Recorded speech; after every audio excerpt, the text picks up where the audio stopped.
Sofinco, pensez votre logement pour demain. Travaux, domotique, sécurité, bien-être. Sofinco présente Sud Radio, la vie devant nous. Bonjour à tous, ravi de vous retrouver pour un nouvel épisode de La vie devant nous. Avec nos invités, on vous donne envie de bien vivre votre âge et de sourire du temps qui passe, si c'est pas poétique pour un dimanche midi. Une émission qui est faite justement pour vous, que vous soyez enfants, parents, grands-parents et même arrière-grands-parents. Et oui, on les salue. Alors on partage des histoires de vie, des témoignages et des conseils concrets pour mieux vivre ensemble à tous les âges de la vie. Alors, 3 sujets concrets, justement, c'est comment adapter son logement pour continuer à vivre chez soi en toute sécurité et en toute autonomie. L'alimentation est-elle l'un des secrets les plus sous-estimés du bien vieillir? On va avoir des recettes. Et enfin, comment aider ses petits-enfants de son vivant sans attendre la succession avec la minute notaire. Des questions pratiques, utiles, méconnues. Nous allons les aborder avec vous. Et si bien vieillir chez soi commençait par un logement pensé pour tous les âges de la vie? Sud Radio, la vie devant nous. Et nous recevons Jacques Lados, CEO, alors directeur général France et Afrique de Chouco, un spécialiste des solutions pour l'habitat et l'accessibilité. Alors Chouco, c'est peut-être pas forcément connu, mais on va voir que c'est très connu en fait. Alors quand on parle d'adaptation du logement, on pense souvent en fait à la salle de bain, c'est vrai, avec beaucoup de chutes. Donc il faut en effet l'adapter, mais l'accessibilité, justement, elle commence bien avant. Alors, quels sont aujourd'hui les principaux obstacles que vous observez dans les logements, Jacques? Alors, Laurent, déjà, merci pour l'invitation. Qui est Chouco? Puisque mot, on peut dire... Nous sommes une société familiale allemande qui a 75 ans cette année. J'ai l'honneur de diriger la filiale française qui a 61 ans cette année. Nous faisons des portes, des fenêtres, des façades pour l'habitat et pour les logements et les bâtiments.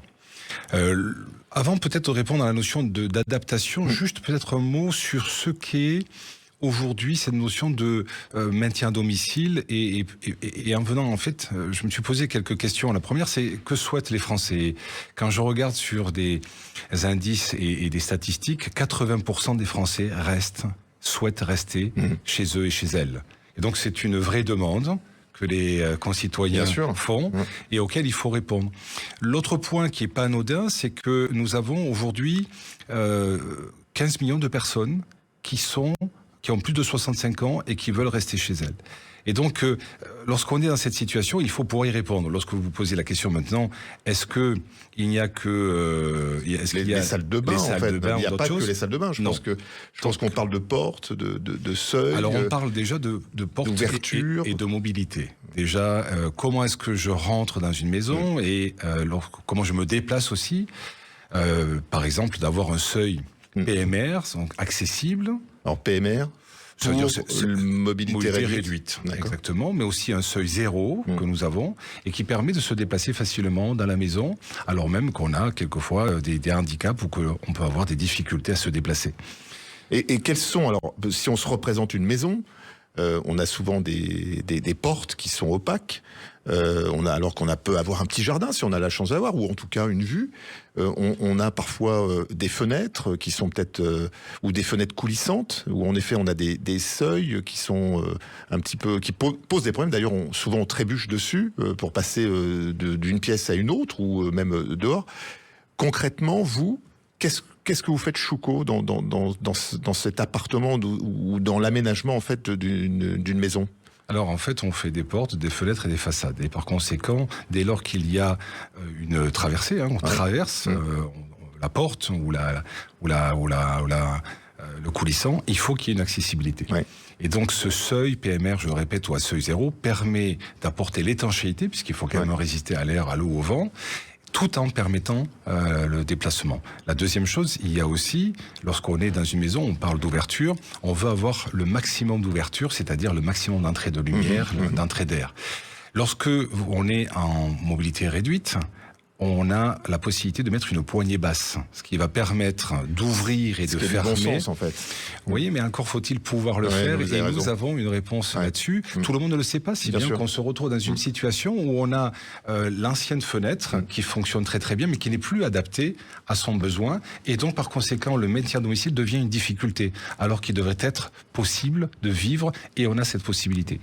Lorsqu'on a un coulissant, vous parlez de coulissant qui permet d'avoir un accès, une grande ouverture, avec une vue sur un jardin, ces vantaux, comme on appelle, ces pièces qui se déplacent, sont lourdes. On a des systèmes qui permettent d'éviter qu'elles ne... résiste, de ralentir, en tout cas, et puis surtout de ralentir lorsqu'elle arrive sur... Ah oui, on peut se faire pincer, en fait. Exactement, les anti-pince-doigts qui permettent effectivement pour une personne. Mais lorsqu'on ouvre une fenêtre, par exemple, là aussi, il y a autre chose. En ventail. Donc, c'est-à-dire que vous allez l'ouvrir et vous allez avoir le bas de la fenêtre qui est fixé et le haut qui est ouverte. Et bien, on visualise, les auditeurs le voient aussi. Et donc, on peut fermer avec un système de ferrure que nous faisons, puisqu'on fait des profilés et les accessoires qui permettent de fermer facilement, sans forcer. Alors même qu'on a une situation qui ne nous permet pas d'avoir la force qu'on a lorsqu'on est dans le plein âge. Alors, j'ai envie de vous poser plein de questions, mais je vais les... Voilà. Est-ce que c'est fabriqué en France ou en Europe ? C'est fabriqué en France. D'accord, donc ça veut dire que vous avez des réseaux d'artisans de proximité partout en France. Alors Laurent, là vous touchez un point qui me touche, qui est important pour nous, puisque nous avons, bien sûr, nous faisons les profilés, nous faisons les accessoires et nous les fabriquons, et ensuite nous appuyons sur des réseaux de partenaires qui sont dans les départements, qui vont fabriquer et poser localement pour les personnes qui souhaitent avoir du Schuco. Donc on peut à la fois apporter un bien-être aux personnes et à la fois créer de la valeur localement. D'accord. Alors j'imagine que c'est des labels NF, parce qu'il y a beaucoup de démarchage avec des produits qui ne sont pas forcément de grande qualité. Donc et puis vous avez des réalisations qui peuvent justement rassurer les Français sur tout ce que vous pouvez poser pour l'adaptabilité. Alors, 3 réalisations très vite. Alors très vite, nous avons fait Roland-Garros en ce moment, le central de Roland-Garros, à la façade et du Schuco. La fondation Louis Vuitton est dans Schuco. Nous avons des hôtels, des centres commerciaux.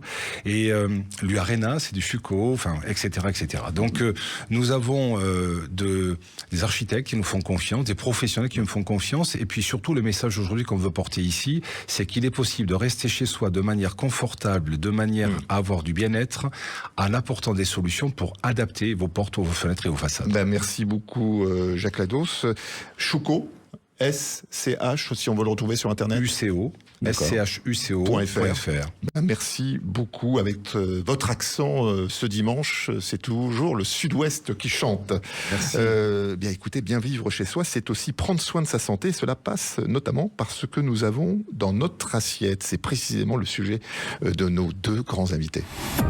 Sud Radio, la vie devant nous. Et si la prévention commençait tout simplement dans notre cuisine, on parlait des salles de bain et puis aussi de la vue sur le jardin ou en tout cas sur le ciel, nous recevons le docteur Dafa Keita, médecin gériatre et chef de service à l'hôpital Jean Jaurès, et Marie Guillois de l'association Étoilée et Solidaire. Alors, on parle beaucoup en fait de santé, mais encore trop peu de nutrition.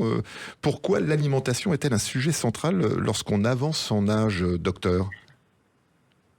Alors, bonjour. Tout d'abord, merci de me donner la parole. Juste une petite rectification. Je ne suis pas gériatre, mais rhumatologue, responsable d'un service de gériatrie et polyvalent. Ah ben écoutez, voilà. Il faudrait que je vienne vous voir. Alors, les rhumatismes, ça nous gagne. Tout d'abord, merci. Oui, l'alimentation, c'est vraiment très important. Comme l'orateur précédent parlait d'adaptation du domicile, après l'adaptation, ou en même temps que l'adaptation, le plus important, c'est la nourriture. On voit de plus en plus de personnes âgées arriver chez nous en hospitalisation complètement dénutries, pourtant qui pourraient avoir 2 à 3 repas par jour, mais se nourrissent très mal, ou ont perdu le goût de manger parce que seul, on n'a pas envie de se faire à manger ou on n'éprouve pas le besoin. Et ça, c'est ce qu'on parle de... On parle de dénutrition, en fait. Tout à fait. Et en hospitalisation, il faut pouvoir redonner à ces personnes âgées-là le goût de remanger ou trouver du plaisir à manger. Et très souvent, c'est aussi important que la maladie elle-même qui les amène. Quand ils ont été opérés, ils cicatrisent moins bien parce qu'ils sont dénutris, d'où le fait qu'il faille leur redonner le goût à la nourriture. Alors pourquoi justement la dénutrition touche aujourd'hui de nombreux seniors en fait c'est un problème qui est sous-estimé en France ? Très sous-estimé. Vous savez, on a de plus en plus des patients qui arrivent, qui ont des petites retraites, et quand à l'interrogatoire qu'on fait à l'arrivée, on leur demande comment ça se passe à la maison, les repas, vous savez, une petite tranche de jambon, et ça y est, puis des fois 2 ou 3 madeleines, c'est suffisant pour mon repas. Bien sûr que non. Vous voyez qu'à ce rythme-là, la dénutrition, elle s'installe très rapidement. Ou bien, avec mes mains, j'ai de l'arthrose, j'ai plus la force de faire la cuisine, donc on commence à prendre d'abord des conserves qu'on n'arrive plus à ouvrir, donc on passe au yaourt. Et ce qui fait que quand vous analysez, la diététicienne fait à l'entrée un bilan d'entrée, on s'aperçoit qu'elles sont très très en dessous des minima requis. Alors justement, cher docteur, quels conseils simples donneriez-vous justement à nos auditeurs qui nous écoutent sur toute la France pour améliorer leur alimentation au quotidien ? Parce que ce que vous dites est important, le petit yaourt, la tranche de jambon ou une conserve et ça suffit, et 3 repas qui sont sautés. Quels conseils concrets pour le quotidien ? Alors, les conseils concrets pour le quotidien, bien sûr, on va leur dire d'avoir 3 repas par jour, même si c'est pas des gros repas, mais des repas réguliers, manger régulièrement et ne pas se nourrir qu'avec une seule sorte d'aliment. Moi, j'ai eu une patiente il y a 10 jours qui est rentrée, qui me disait « moi, c'est simple, docteur, tous les jours, le midi, c'est des pâtes, le soir, c'est des pommes de terre. » Donc, vous voyez que c'est très déséquilibré. Il faut réapprendre à ces patients-là où se trouvent les protéines, où se trouvent pas forcément des plats. Il faut leur donner au cours de l'hospitalisation des idées de menu. Et tout ça, c'est tout un appel qu'il faut faire vers les médecins traitants qui, quand ils voient ces patients, se renseigner, de savoir quels sont les apports nutritifs quotidiens. Bien sûr, mais merci docteur, vous restez avec nous. Hein. On va parler peut-être aussi gastronomie et puis de l'association. Bien manger, c'est préserver sa santé, mais c'est aussi préserver le plaisir et le lien social. Et on parlera aussi après la pause pourquoi il est intéressant de transmettre à ses petits-enfants. Restez avec nous sur Sud Radio. Sofinco, pensez votre logement pour demain. Travaux, domotique, sécurité, bien-être. Sofinco présente Sud Radio, la vie devant nous. Nous sommes de retour sur Sud Radio avec le docteur Kafaketa, rhumatologue, et chef de service de l'hôpital Jean Jaurès, et Marie Guillois de l'association Étoilée et Solidaire. Alors, on a parlé justement du rôle important de bien se nourrir et de prendre du plaisir et d'être régulier.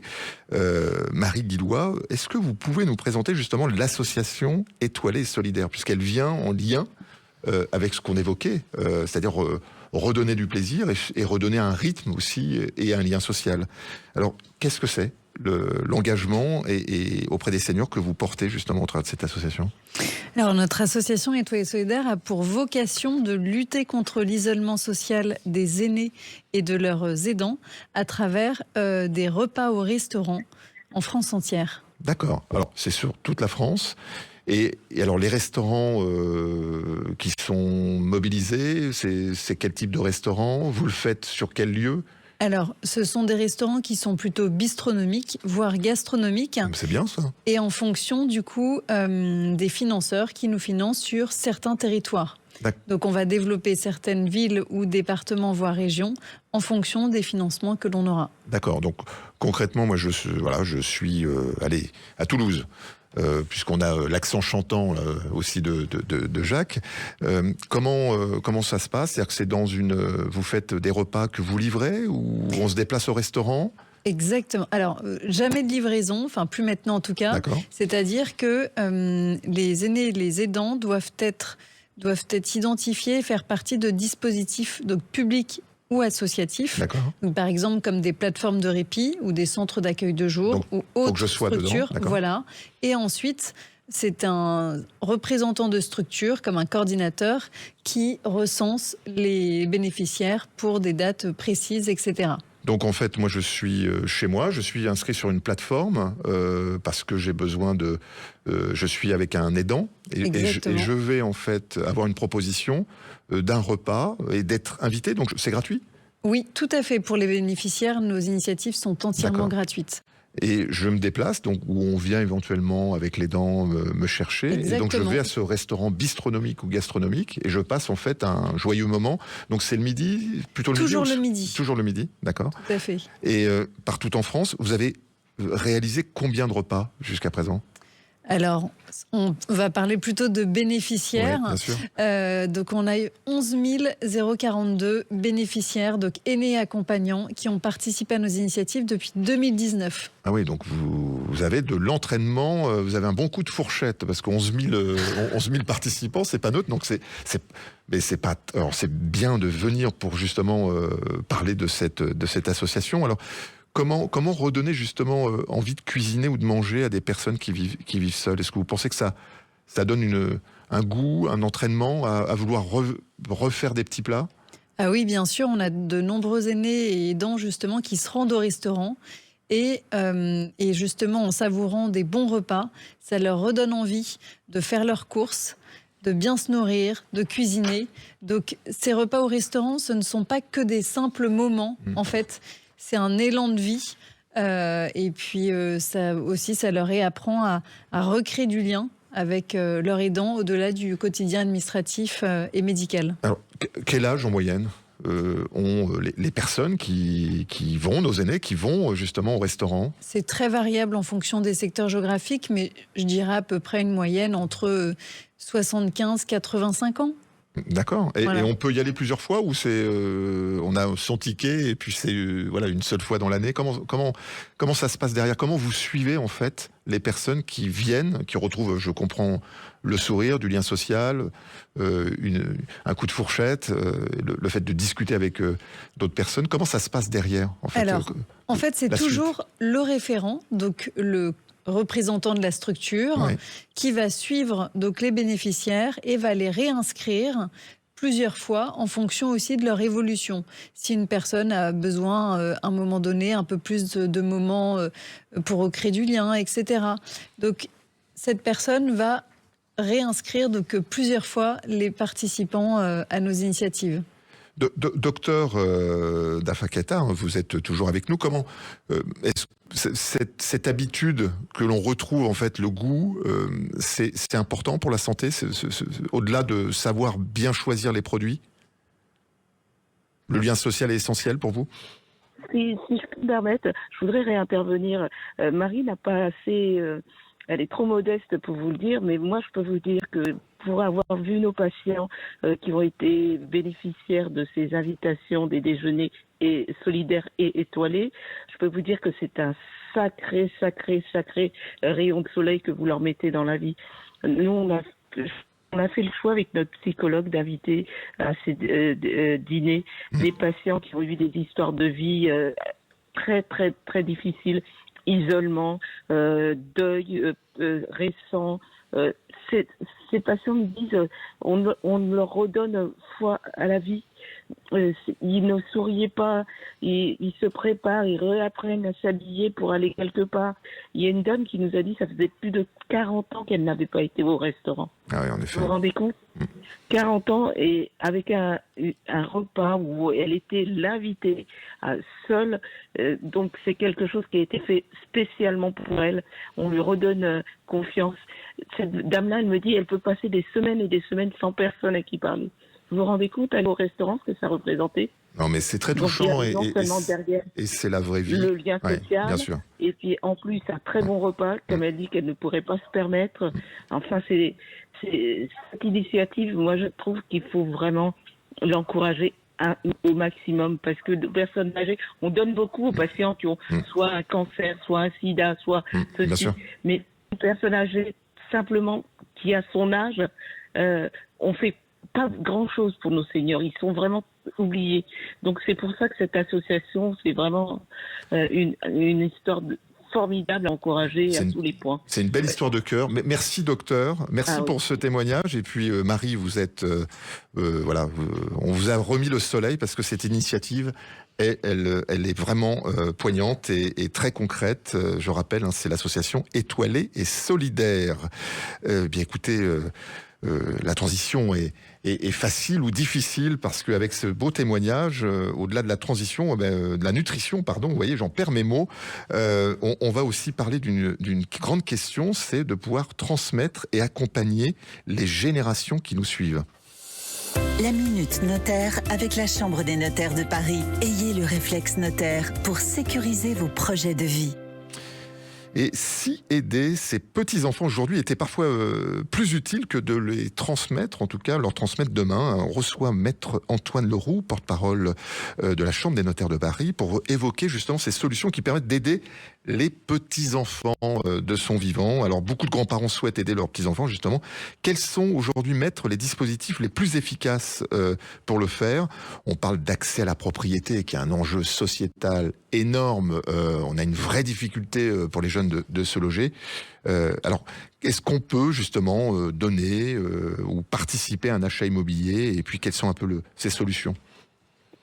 Oui, bonsoir Laurent, bonsoir à tous les auditeurs.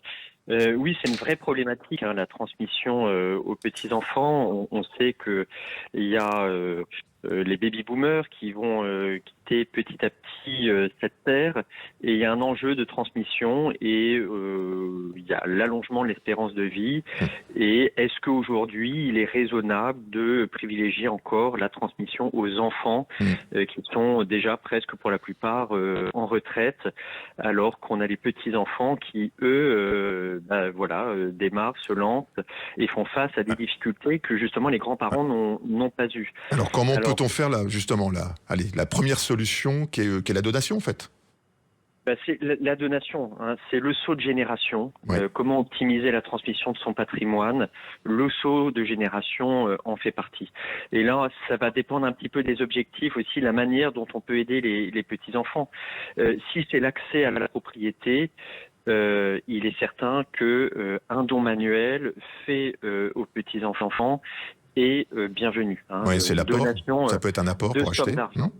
Exactement, qui va leur constituer un apport qui est souvent aujourd'hui nécessaire pour avoir accès aux prêts immobiliers.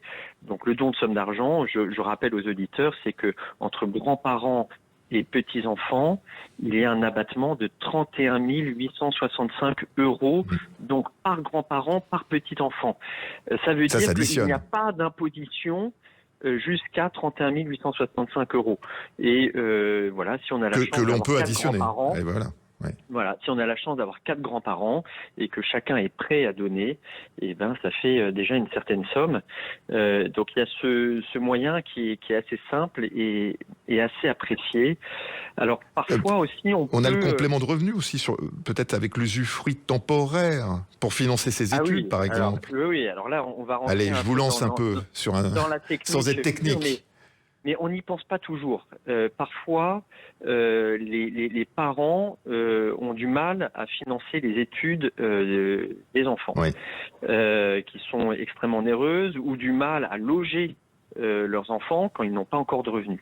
Et il se peut que des grands-parents, eux, aient fait des investissements locatifs, et des appartements qui génèrent des loyers, des revenus, et on peut avoir comme idée de se dire tiens, finalement, est-ce que je ne ferais pas bénéficier ces loyers à mes petits-enfants pour leur permettre de financer leurs études, leur quotidien, leur loyer. Et donc la donation temporaire d'usufruit permet cela. On va conférer un droit de jouissance sur l'appartement, il continue à appartenir aux grands-parents, mais la jouissance sera conférée au petit enfant, donc qui pourra peut-être l'habiter ou qui pourra percevoir les loyers. Et alors il y a un double cadeau, parce que l'enfant, lui, perçoit une somme d'argent ou il occupe un bien, et du côté du grand-parent, il n'a plus le loyer. Donc lui, ce loyer qui était soumis avant à l'imposition, il va sortir de son assiette d'imposition. Si jamais, par exemple, on a, je sais pas, un couple qui a 50 000 de revenus annuels et puis 12 000 de loyer, le fait de sortir ces 12 000 de loyer, on va économiser entre 2 500 et 3 500 euros d'impôt sur le revenu. C'est très important. Non, mais ça, c'est très bon conseil. Et peut-être juste en quelques secondes, un autre dispositif qui est intéressant, mais qui est peu connu en fait, qui est celui de la donation partage transgénérationnel par souche. Alors là, je fais exprès, c'est technique. Vous savez pourquoi ? Parce qu'il faut aller voir son notaire en fait. Et je pense que c'est important puisqu'il y a un dispositif, peut-être en 2 phrases, si vous pouvez en tout cas le donner envie d'aller passer la porte du notaire. C'est organiser le saut de génération. C'est-à-dire comment on peut organiser le saut de génération. C'est-à-dire au lieu d'avoir une transmission aux enfants, première fiscalité, et puis après une deuxième transmission des parents aux petits-enfants, deuxième fiscalité, et bien là on organise un saut de génération. On répartit le patrimoine, comme on dit, entre les souches. Donc s'il y a, je sais pas, 2 enfants ou 3 enfants, on va répartir le patrimoine entre les 2 ou les 3 souches, et on va allotir, c'est-à-dire on va attribuer les biens non pas aux parents, mais on va les attribuer aux petits-enfants. Et donc avec le consentement des parents, c'est-à-dire que les parents interviennent à l'acte. Je suis d'accord pour que ça soit mes propres enfants qui soient allotis en me lieu et place. Et puis s'il y en a un qui veut être alloti, c'est pas très grave. Dans une souche, il y aura l'enfant qui lui est alloti, et puis dans les autres souches, ça sera les petits-enfants. Merci beaucoup, cher maître. Écoutez, passez la porte du notaire. Merci à vos invités. La vie devant nous, chaque semaine sur Sud Radio. Je vous laisse en compagnie de Christophe Debien pour La Planète Demain. On pense à cette belle planète sur Sud Radio. Rendez-vous dimanche prochain. Et pour ceux qui souhaitent écouter ou partager l'émission La vie devant nous, en podcast ou en replay, sur l'application, sur le site sudradio.fr. Bon dimanche, bon appétit. Portez-vous bien. Sud Radio. La vie devant nous. Avec Sofinco, pensez votre logement pour demain. Travaux, domotique, sécurité, bien-être.